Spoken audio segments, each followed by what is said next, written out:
Ito ang radyo ng bagong henerasyon. Sumasahimpapawid sa pamamagitan ng internet at live streaming. Radyong pinagkakatiwalaan ng sambayanang Pilipino. Mula noon hanggang ngayon, maghahatid ng pinakasariwang mga balita sa loob at labas ng bansa. Tatalakayin ng mga isyu ng bayan. Magbibigay ng public service at makikipagkwentuhan sa mga sikat. Mula sa puso ng Metro Manila, sumasahimpapawid live ang DZGG, ang radyo ng bagong henerasyon. DZGG is a proud member of the Philippine Online Broadcasters Association.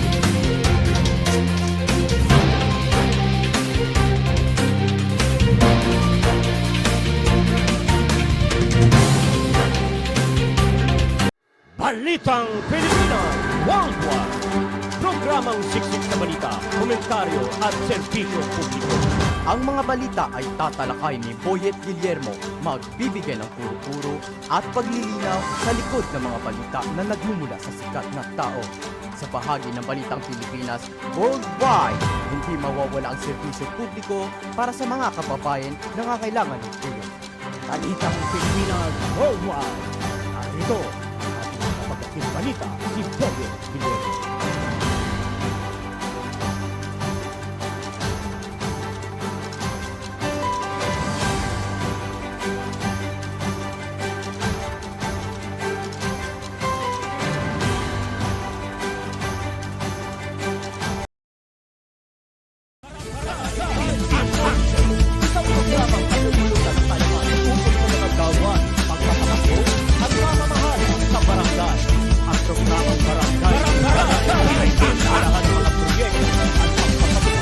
Bagong programa sa barangay. Makikilala din dito mga opisyal na naglingkod at naghahangad magserbisyo sa barangay. Kaya, halina kayo, mga kabarangay, manood at kilatisin natin ang ating mga opisyal ng barangay.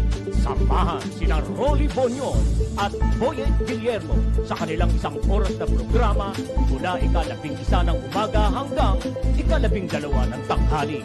Tuwing Lunes hanggang Biyernes.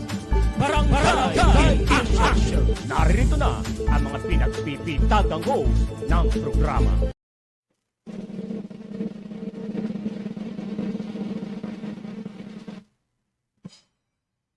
Hello! Hi! Magandang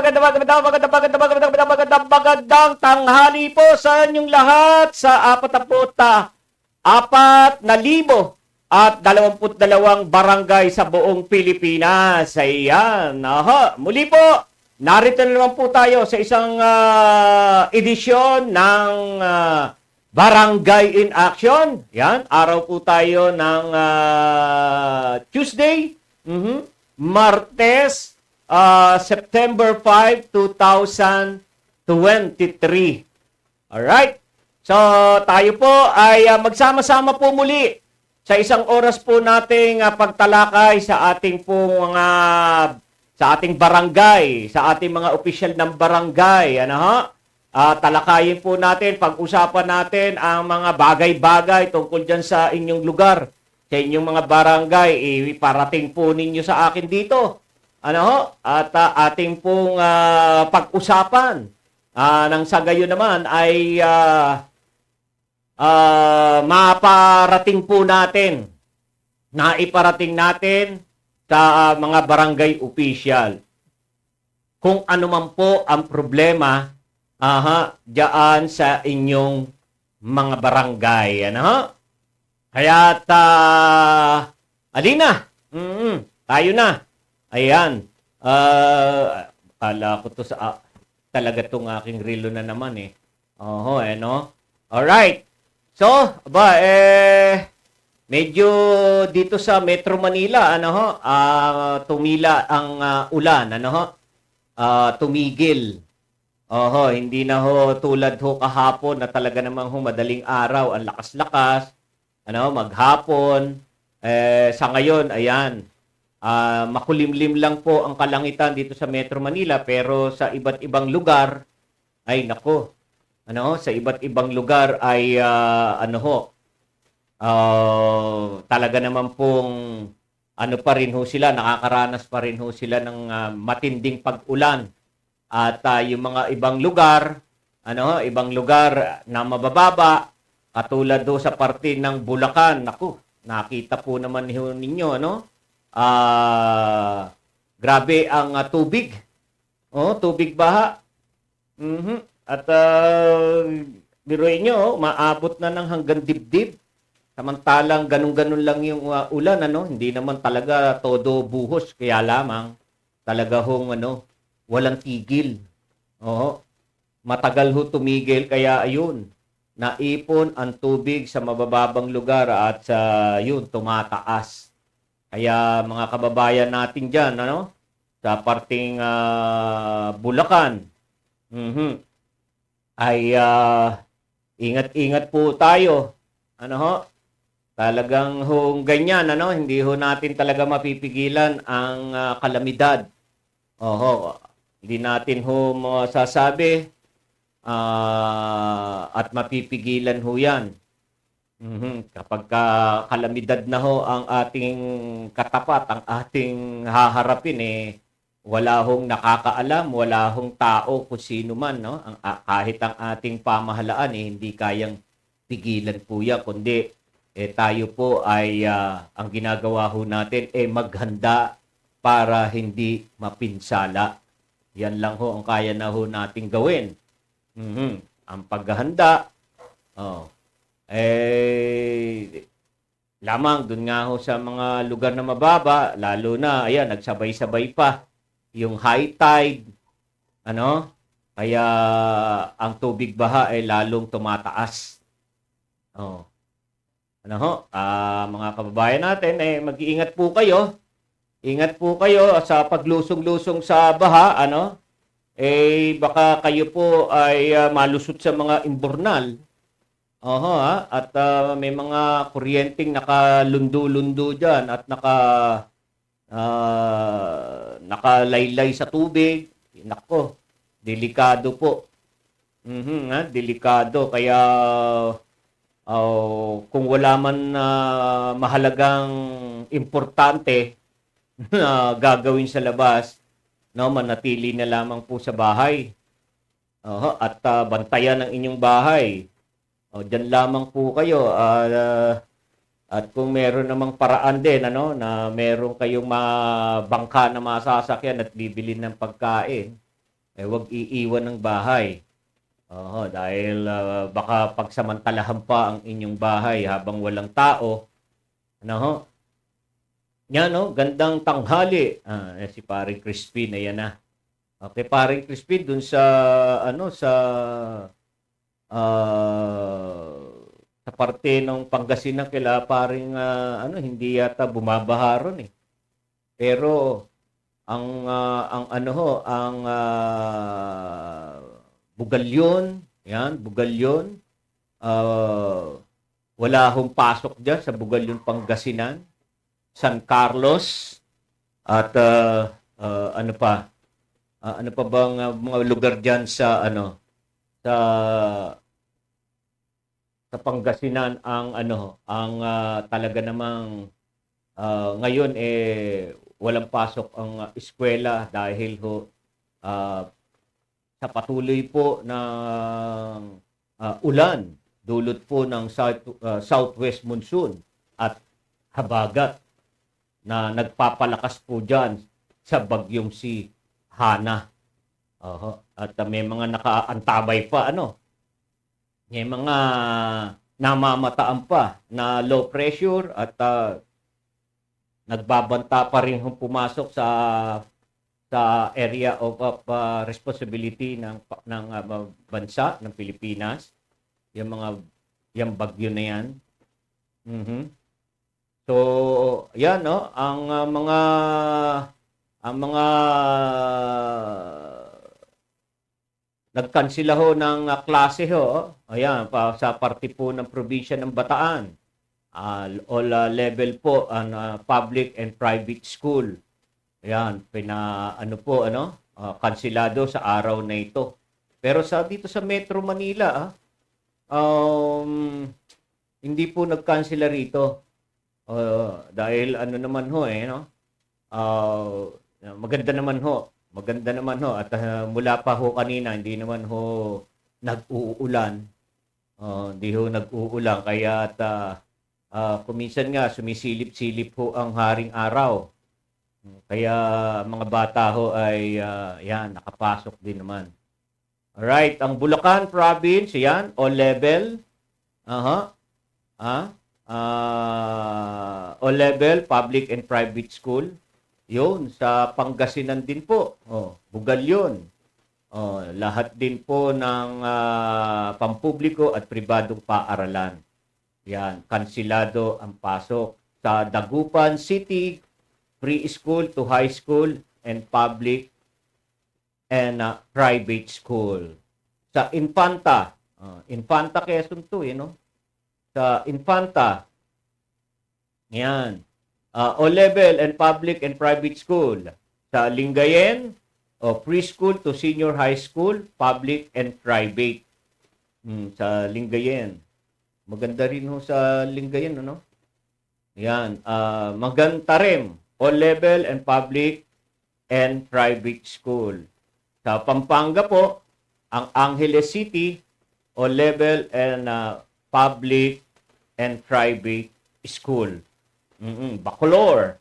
Yan, ganun din po. Walang pasok po ang lahat po ng antas na pampubliko at pribadong paaralan. Mabalacat, Pampanga, Guagua. Guagua. Guagua.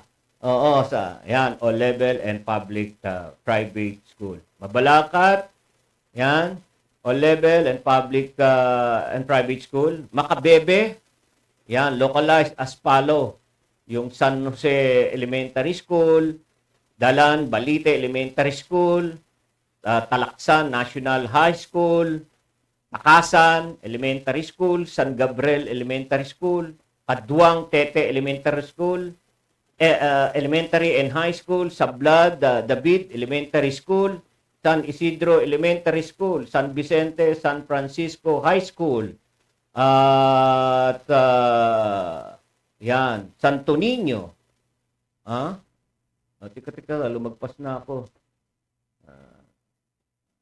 Lumagpas. Yan, Sablad, David Elementary School, San Isidro, San Vicente Francisco High School, Batasan Elementary School, Lalo Elementary School, Macabebe Elementary and High School, Santo Niño Elementary School, Santa Maria Elementary and High School, San Rafael Elementary School, San Vicente, San Francisco Elementary School. Yan, half day po, only yung Masantol, all level, public and private. Yan.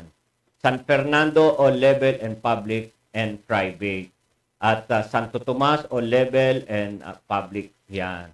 Sa Rizal po ay Montalban, yan, all level and public private school. Ang Taytay, ganun din po, all level. Tarlac, Capas, all level, public and private. Tarlac City, all level and public private school. Sambales, province, all level and public private school. Sambales has also canceled work in government offices. Yan. In the private offices for araw po ngayong araw na ito. Ayan. Ako, ang dami ano? Yan ay dulot po ng southwest monsoon na nagsamang habagat. Yan ang nagpapalakas po sa bagyong si Hana. Kung kaya matindi yung pag-anuho natin, no? Nararanasan nating pag-ulan. At dahil dyan, ay lumubog po sa baha ang ilang mga bahagi sa mga probinsya. Lalo ho dyan sa advance happy birthday, Boyet. Stay safe, good health, God bless. Wow, salamat. Tirahin mo na lang. Dory. Ayan, si Utol din, no? Dante Tolentino, advance happy birthday, Tol. San ba tayo? Ayan ang tanong ni Utol. Crispin Lambayan, yan, sa Pusorobio. Poso Robio, may pasok po. O kayo, tamo, kila paring Crispin, may pasok dahil maganda ang lugar nila doon eh. Malapit sila sa Manawag, no? Sa Manawag. Manawag Church. Oh. Yan, gandang tanghali po, DC Double G. Oh. Alright. Okay. So, ayan, ang mga school ho na nag-kansela ng kanilang pasok, ano? Kaya yung mga bata ngayon, tuloy-tuloy, no? Ilang rin, ano? Kahapon, nung Friday, so haba ng bakasyon ng mga bata. Saan retreat? Yun din ang tanong ni Dory. Saan treat? Saan ang treat? Saan ang treat? O, kaya nga, pipirahin mo ha, para may treat tayo. Alright. Okay. Alright. So, ayan. At anuhan po natin. Paalala ha, mga kababayan. Paalala po. Sa ngayon, baha sa inyong mga lugar, ang dami ho tayong mapupulot at posible tayong makaranas po at makakuha po ng sakit dulot po ng baha. Yan, yung mga leptospirosis. Ha? Yan. At yung mga alipunga. Yan, ako, pagbabad na ang paa, ang alipunga ho, ako, ang kate ho niyan talaga. Oo, ang kate. Ang sarap talagang kamutin pag ikaw ay may alipunga. Yun, oy, naku, nasa Bulacan pala si Nasa Bulacan pala si Dory. Baha ba dyan sa inyo, Dory? Ha? Oh? Binahaba kayo dyan dahil ano ba yung anong parte ng Bulacan ang baha? Oh. Ano bang parte ng Bulacan? Tingnan nga natin ang Bulacan eh. Nako. Bulacan. Nako, nawala na yung ating rito. Ayan. Sabi ni Dory, ikaw pa, yayamanin. Yayamanin. Yayabangin. Hello!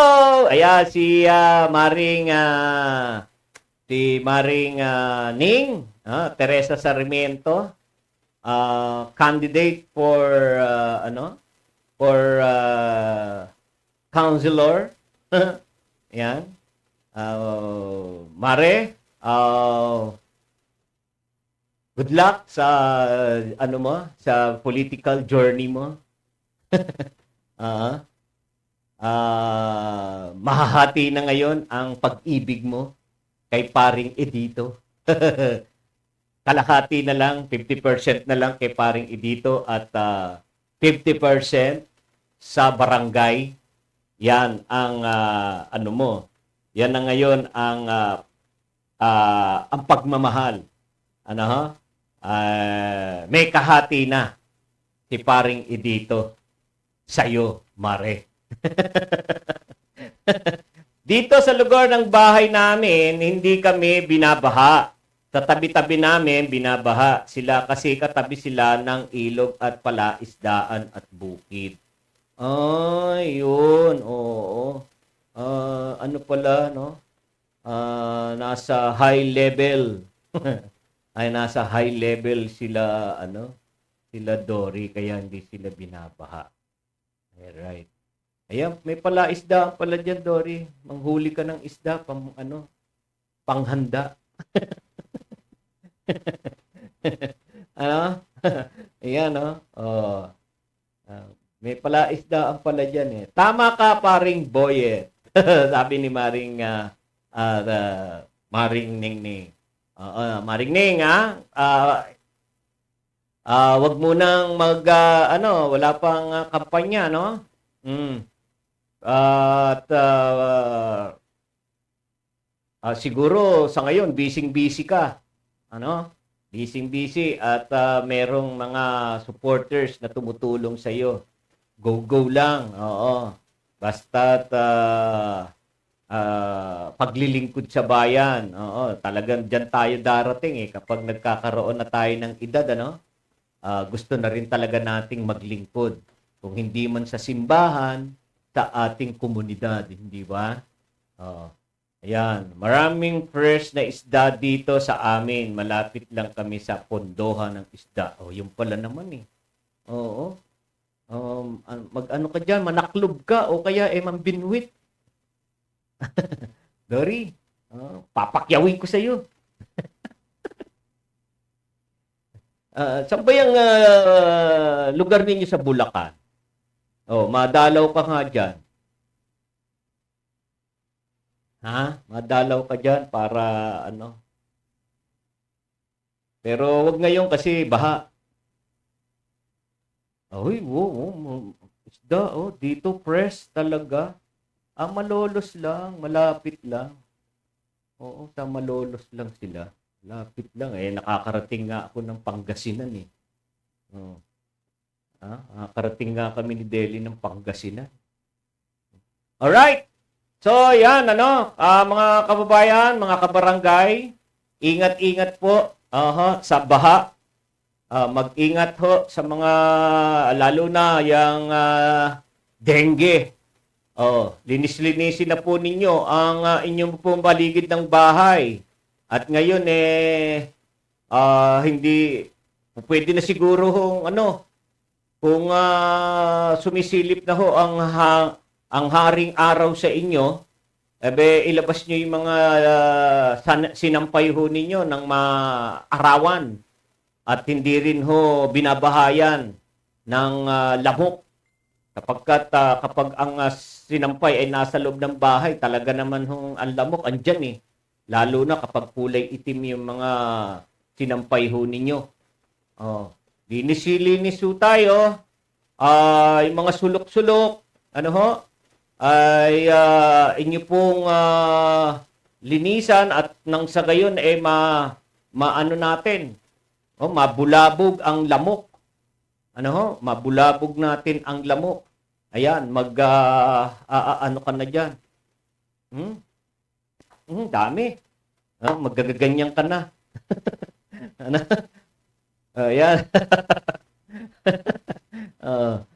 Tinitignan ko yung sarili ko sa camera, sa monitor kung anong itsura ko sa screen maulan pa rin dito sa Malolos. Tamo, maulan pa rin hanggang ngayon sa kanila. Maulan sila. Yan. So, yung mga bata ho, iingatan po ang inyong mga bata, ang inyong mga anak. Baka yaan ay hindi ho nyo napapansin. Mahulog ho sa hagdanan, mahulog sa tubig. Naku, ingatan po. Lalo na ho yung mga maliliit. Malilikot pa.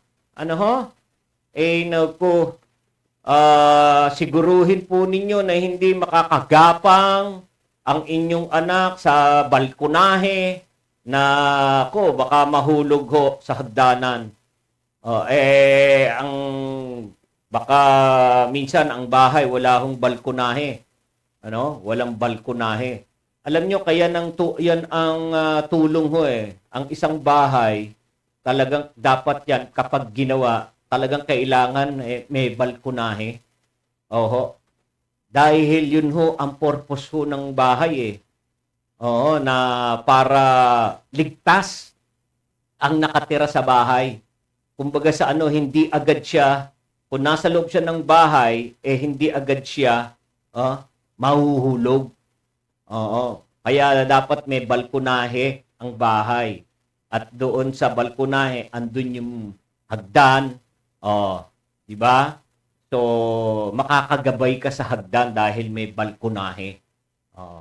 Mula sa pintuan ng iyong bahay. Kaya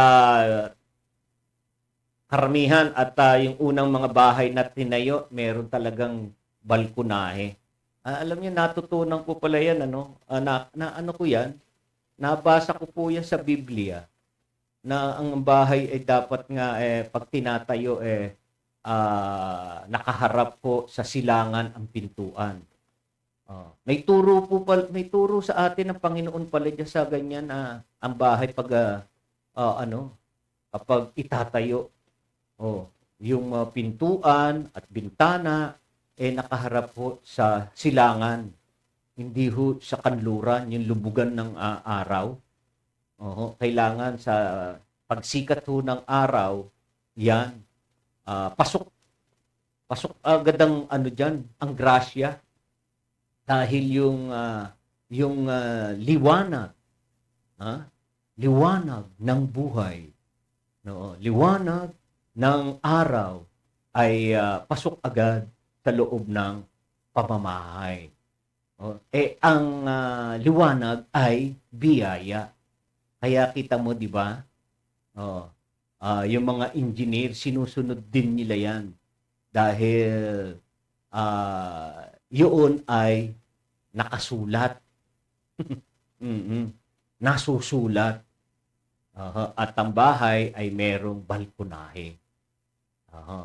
May balkonahe. Dahil protection sa nakatira sa bahay, para hindi agad-agad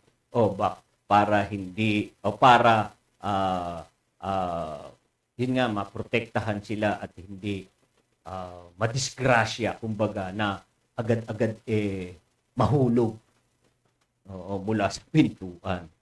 Ano ha?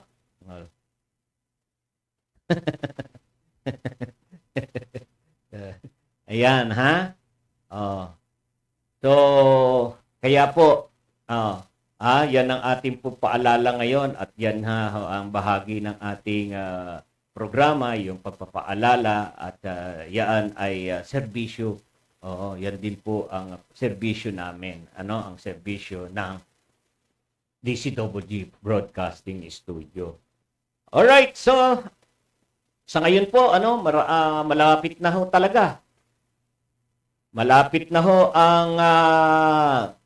ang kampanya, ang eleksyon. Kaya ang mga kandidato, tingnan nyo, sa ilang araw na lumipas, pataas ho ng pataas. Padami ng padami ang mga naghahain ng COC. So, ibig sabihin yan, marami na gustong masasabi ba nating maglingkod? Masasabi ba natin yung mga naghain ng kandidatura, ang layunin talaga ay paglilingkod sa kanyang kabarangay o kapangyarihan lamang ang kanilang interes? Kaya mga kababayan, mga kabarangay, kayo ang nakakakilala sa kanila sa mga naghain ng kanilang COC. Kayo ang nakakakilala sa kanila, sa kanilang mga pagkatao, sa kanilang pamilya. Kayo ang nakakakilala dyan. Kaya nakasalalay sa inyo ang ikabubuti, ikagaganda, ikatitino, at pagbabago sa inyong barangay. Yan. Nasa kamay po nating mga botante. Kapag tayo ay nagpadala muli, nagpadala sa ipinadala ng iyong kapitan, ng iyong kagawad, ng kagawad sa inyo, nagpadala tayo sa kanyang padala, ay asahan mo, kung anong hirap, kung anong pangit, kung anong magulo, kung anong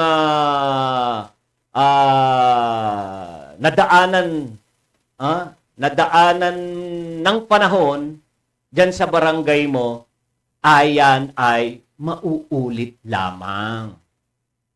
Mauulit lamang dahil nagpadala ka sa mga padala ng mga opisyal na umano'y sabi nila ay maglilingkod sila sa barangay. Ano? Yan.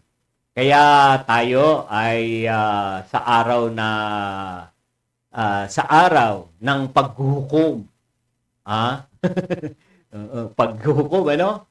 Sa araw ng paghuhukom, sila ay ating itapon sa kangkungan. Sa kangkungan. Huwag na ho natin silang bigyan ng pagkakataon. Ngayon, kung matino naman at talaga namang hindi dapat palitan ang opisyal ng ating barangay, yan ho ay panatiliin natin. Panatiliin natin sila dahil mananatili ang magandang ginawa nila sa pamamahala nila sa barangay. Di ba?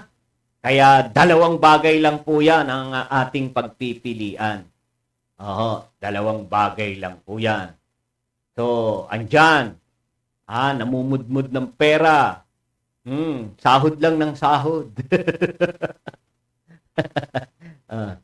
Hindi ko kayo tinuturuan. Ang pinahihiwatig ko sa inyo, maging matalino tayo. Maging matalino tayo ngayong mga panahon na ito. Ano dyan? Pag sahod mo, huwag ka lang pahuhuli. Kasi yan ay labag sa batas.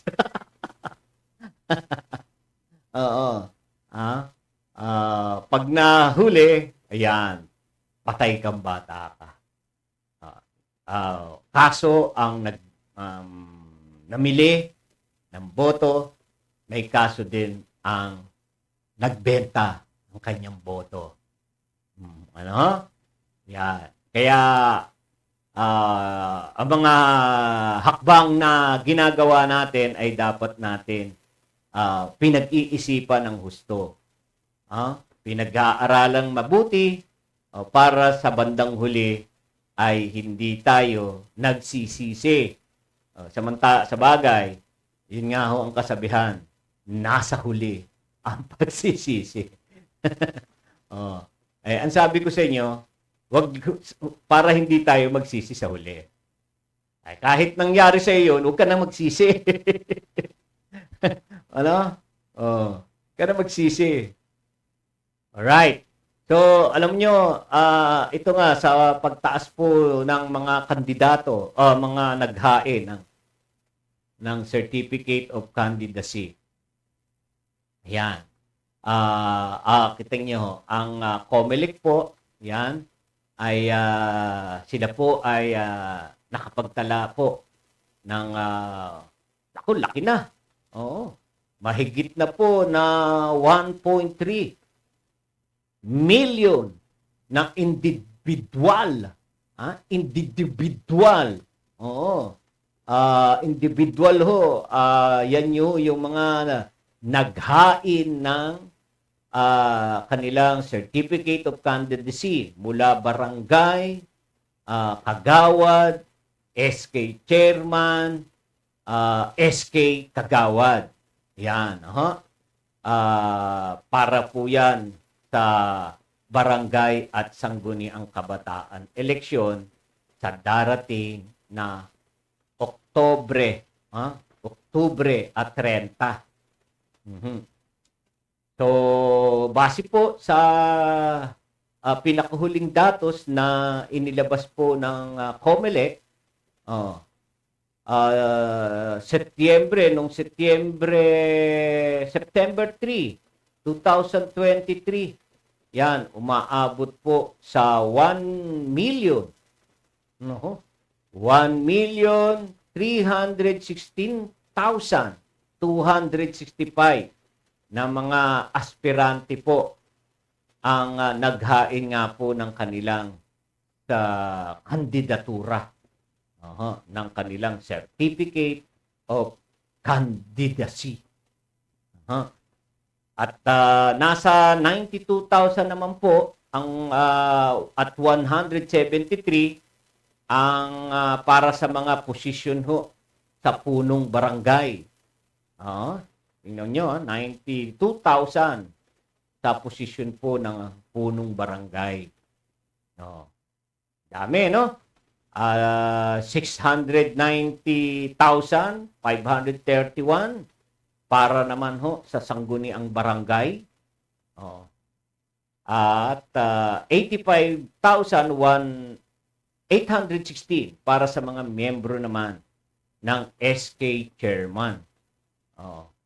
At SK Kagawad. Halo na ho yan. Magkasama na po yan. Ang SK Chairman at SK Kagawad. Nasa 85,816. So, may 115,000 na kandidato ayon po sa COMELEC ang nag-file nitong linggo.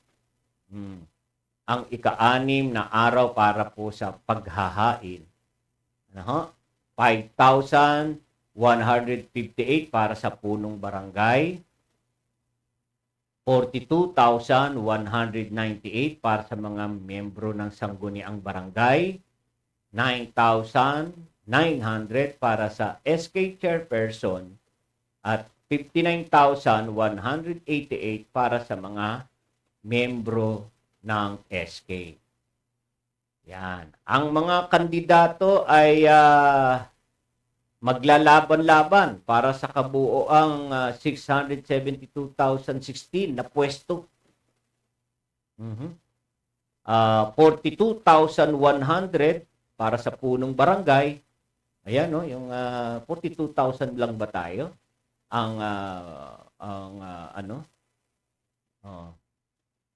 At 294,007 ang sangguniang barangay. 42,100 ang SK Chairperson. At 294,007 SK members. Kaya, mayroong humigit kumulang 2,085,142 na nagparehistro. 2,085,142 na nagparehistro ng mga botante para sa mga kahalalan po ng barangay at SK election. Ito pong noong Enero 28, 23. Yan ho yung registration po natin, no? January 28. Kabilang po ang 2.76 million na dumaan yan, sa regular na proseso. Habang 8,651 ang nagproseso sa pamamagitan ng registration anywhere project ng COMELEC. Kung natatandaan po ninyo, nagparehistro ho kayo sa kung saan saang lugar, sa mall, di ba? Yan. So, sa ating po mga kandidato, inuulit-ulit ho natin ang inyo pong papasukin. Ang inyo pong papasukin na yugto ng inyong buhay ay paglilingkod sa inyong barangay.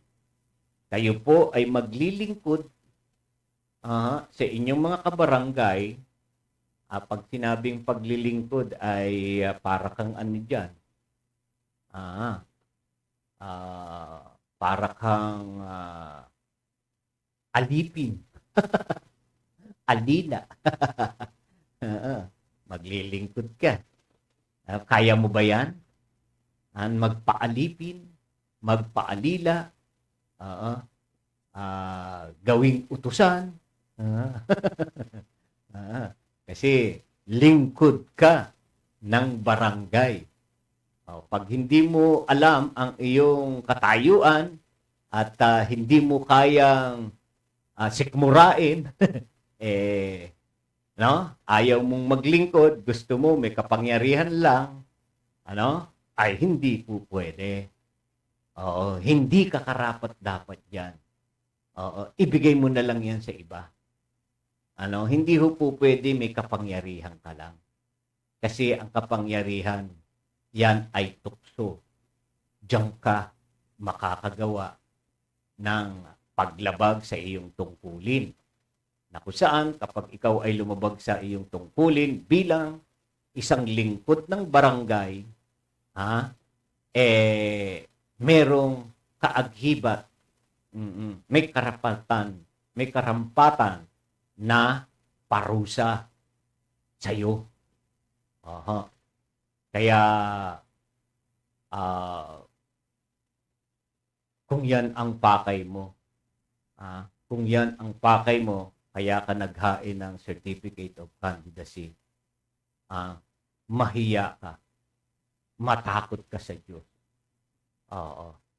Huwag mong dungisan. Huwag mong dungisan ang kung maganda man ang barangay mo at maayos ang pamamalakad diyan, huwag mong dungisan. Huwag mong agawin. Huwag mong agawin ang panunungkulan diyan kung maganda ang takbo sa inyong barangay. Dahil ikakasira lamang.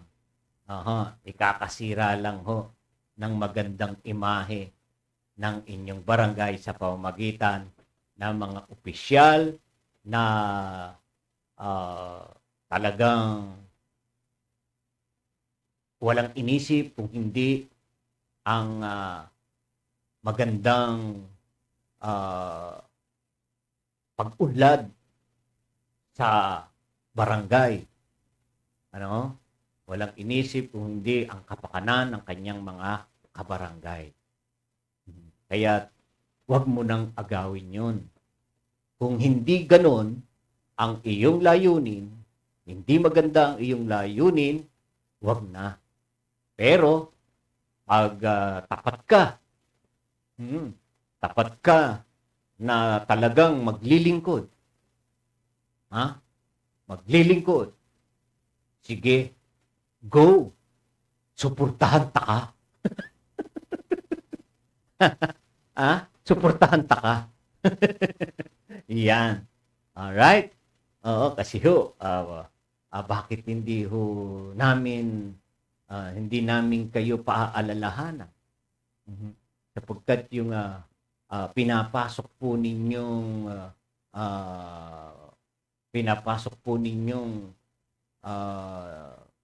daigdig ng panunungkulan, ano ho yan masasabi ho nating mahalaga. Mahalaga ho yan na dapat ang mga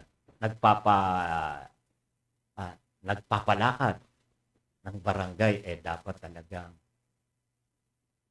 merong talagang may malinis na puso, may malinis na intensyon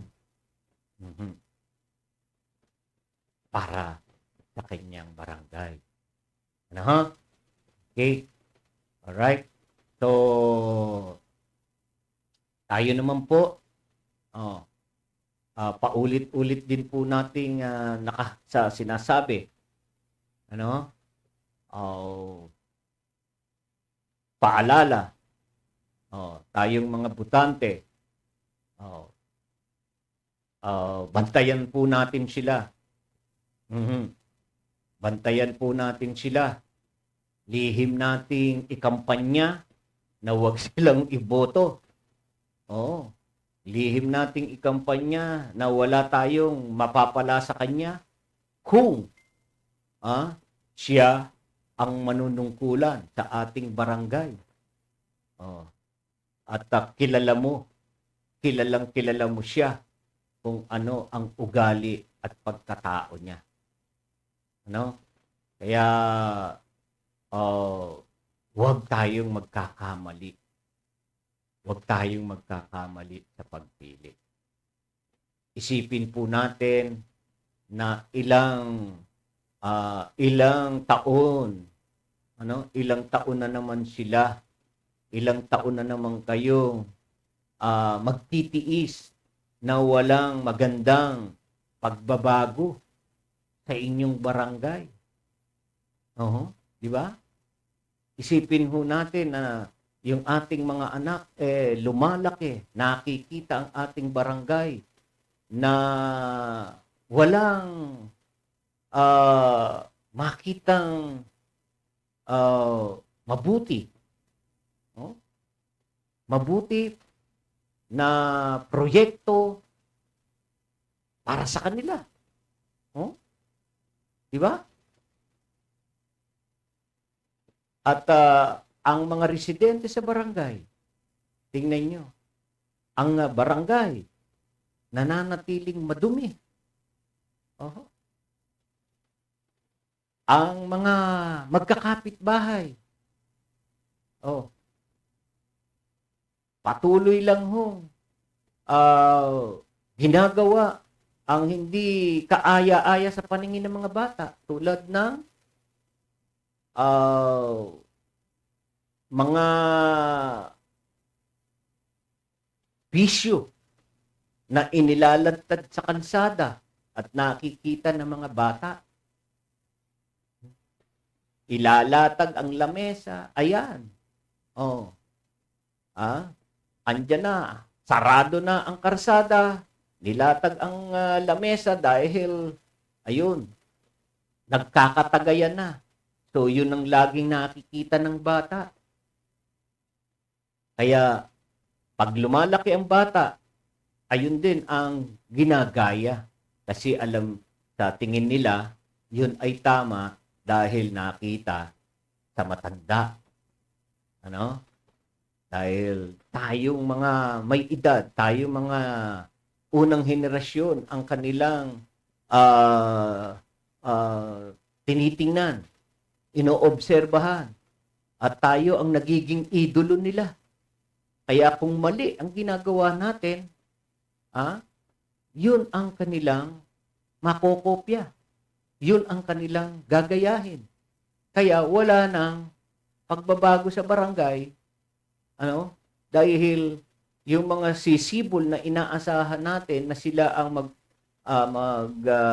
tataguyod ng pagbabago sa ating barangay, ano ang napulot nila sa atin?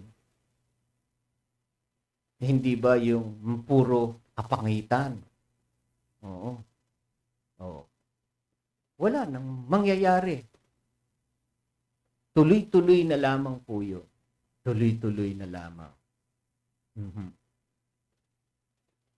Kaya maging matalino po tayo sa ating pong pagpili sa kanila. Pag nakikita natin sila na sila ay nanglalamang sa panahon nitong kampanya, sa panahon nitong eleksyon, naglalamang na. Yan na sila. Nag-uumpisa na sila. Kaya, huwag ka magbulag-bulagan. Huwag mong palagpasin yung mga ganyan. Huwag niyong palagpasin. Kung hindi mo kaya siyang isuplong, ay huwag mo na lang siyang iboto. Dahil siya ay nanglalamang sa kanyang kapwa, sa kanyang mga katunggali. Porque meron siyang pera, porque siya ay kilala, malakas, may kapit.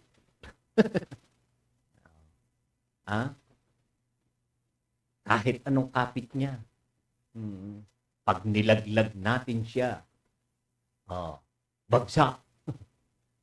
Bagsak siya. Di ba? Oh. Kaya, huwag tayong mangamba. Huwag tayong matakot kung sila ay hindi natin susuportahan. Kapagkat tama lang ang ginagawa mo,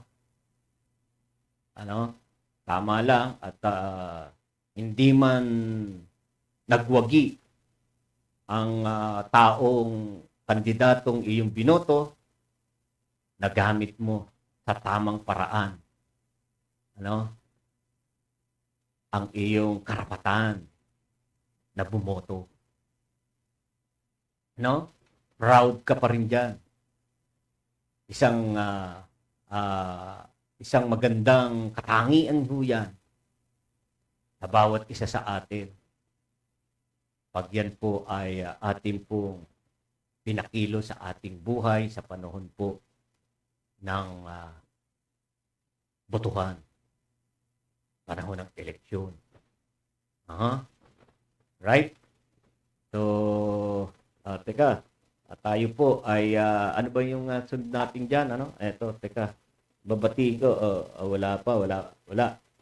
Alright. So, yan. Ang COMELEC, sabi nila, nakahanda na ang COMELEC. Ito naman pong tungkol sa yung money ban. Ayan dahil sinisimulan na po ng COMELEC ang pagkukontrol, pagsupil sa vote buying. Kaya sila ay nagtakda ng patakaran para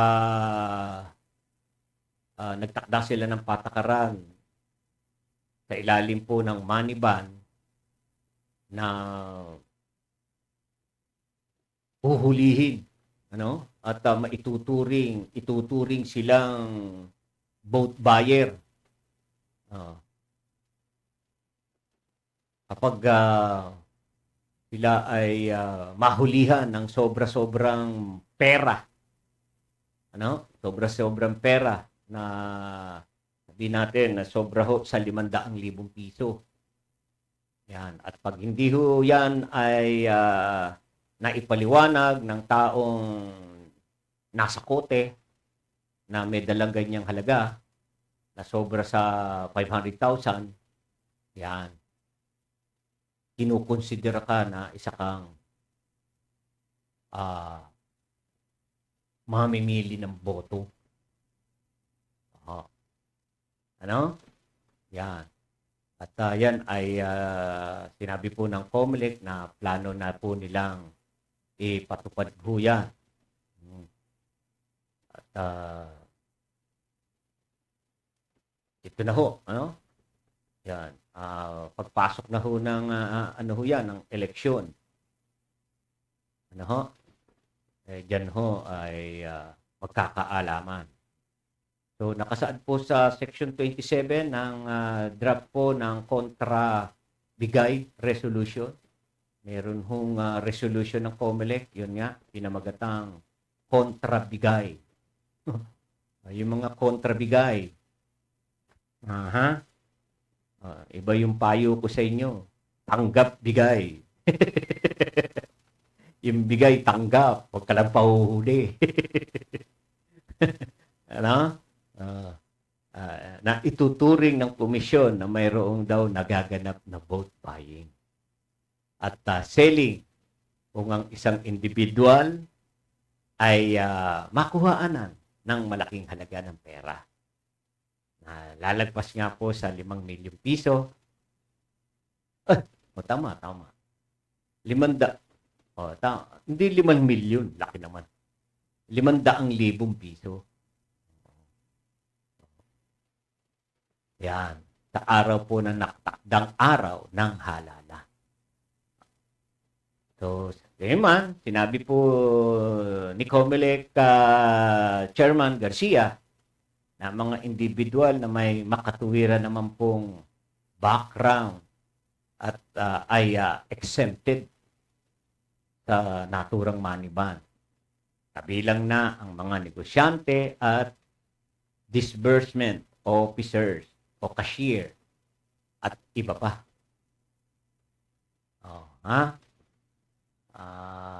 Pangunahan naman po ng Philippine National Police ang pagpapatupad po ng 24-hour money ban checkpoint sa buong bansa.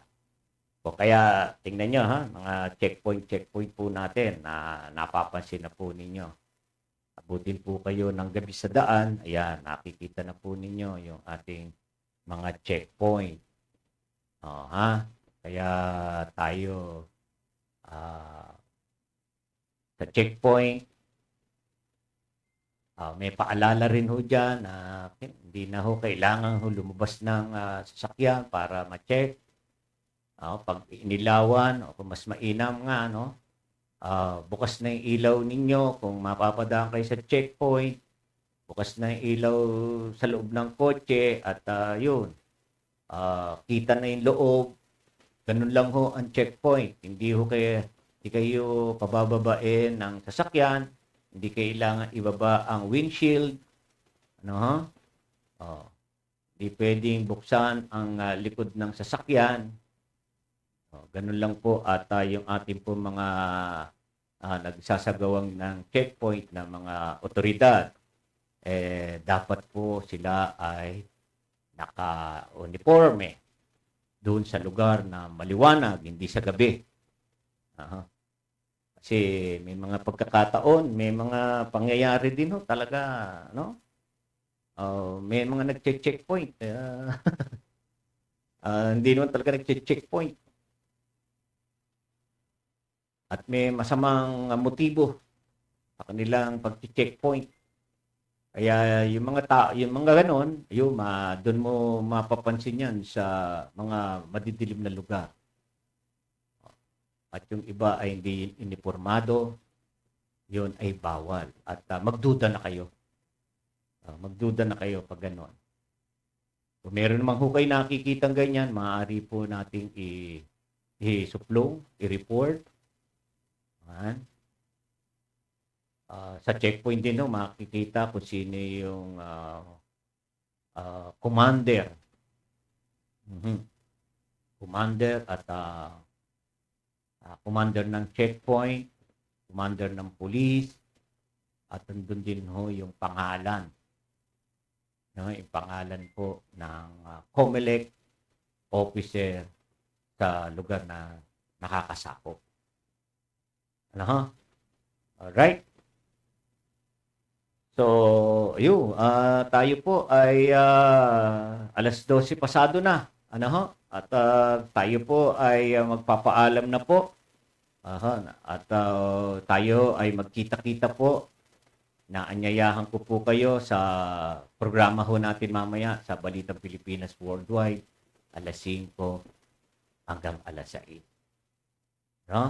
Right. So, maraming salamat po sa inyong lahat. Magandang tanghalian po sa inyo. Tayo po ay magsikain na. At pag nakakain, magpahinga, matulog, at gising uli.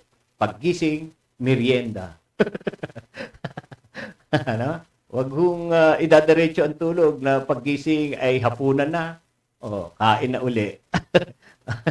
Alright. Maraming salamat po sa inyong lahat at ang inyong pong lingkod ay nag-iiwan po ng kataga na nawa tayong lahat ay ingatan, pagpalain at protektahan ng ating Panginoon sa maghapong ito. Diyos mabalos sa inyo gabos. Ang DCGG, inyo ito, dito, kayo ang bida. Ito ang radyo ng bagong henerasyon. Sumasahimpapawid sa pamamagitan ng internet at live streaming. Radyong pinagkakatiwalaan ng sambayanang Pilipino. Mula noon hanggang ngayon, maghahatid ng pinakasariwang mga balita sa loob at labas ng bansa. Tatalakayin ng mga isyu ng bayan. Magbibigay ng public service at makikipagkwentuhan sa mga sikat. Mula sa puso ng Metro Manila, sumasahimpapawid. Live ang DZGG, ang radyo ng bagong henerasyon. DCWG is a proud member of the Philippine Online Broadcasters Association.